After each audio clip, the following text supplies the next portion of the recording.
Hello, friends.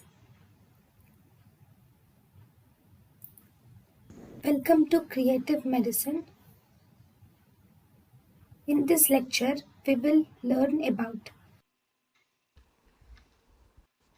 Classification of endometrial hyperplasia. There can be simple hyperplasia without atypical cells. In simple hyperplasia without atypical cells, there is least chance of malignancy of around 1%.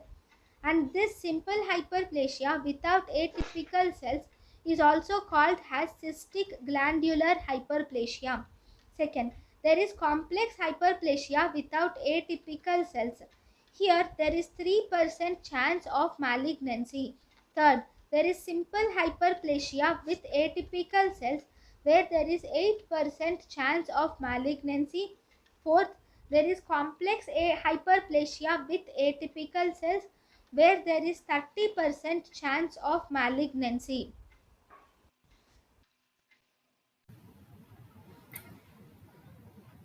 thank you and thank you for watching.